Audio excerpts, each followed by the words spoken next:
सबैभन्दा पहिले thank you so much Chhaya decor and gifting studio. हामीले सोचे जस्तै कस्टमाइज गिफ्ट यति छोटो समयमा पनि ब्युटिफुल्ली रेडी गरिदिनु भएकोमा धेरै धेरै धन्यवाद। अब सुरु गरौँ आजको स्पेसल डे। सधैँ चाहिँ म रेडी भएर स्कुल गएँ अनि हामी फिमेल टिचर्सको साइडबाट मेल टिचर्सलाई जनै पूर्णिमाको अवसरमा एउटा सानो स्विट टोकन अफ लभ दिने प्लान थियो।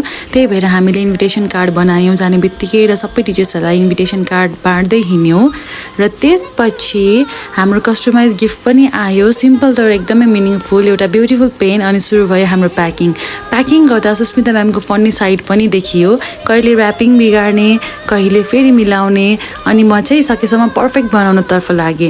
काम गर्ने भन्दा धेरै त हाम्रो काम बिगार्ने हुन्छ र हाम्रो बिमला म्यामले चाहिँ देखाइरहनु भएको थियो कसरी संस्कारी भएर गिफ्ट ऱ्याप गर्ने भनेर। र त्यसपछि मैले कम्पेयर गर्न थालेँ मैले प्याक गरेको गिफ्ट र सुस्मिता म्यामले प्याक गर्नुभएको गिफ्ट र उहाँ अझै स्टिल म राम्रो बनाउँछु भनेर देखाउँदै हुनुहुन्थ्यो। र यो मान्छेले त मेरो मिनी ब्लगमा सत्य बेइज्जत गर्छ भनेर सकेसम्म आफ्नो बेस्ट दिइरहनु भएको थियो राम्रो देखाउनको लागि। र फाइनली गिफ्ट पनि हामीले प्याक गरियौँ र उहाँको फन्नी साइड देख्न सक्नुहुन्छ। ग्रुपमा रमाइलो गर्नको लागि एकजना फन्नी मान्छे त चाहिन्छ नै, लाइक हाम्रो Sushmita ma'am, she is very much funny. र हाम्रो ब्युटिफुल सन्जु म्यामलाई टिकटककै सुर थियो।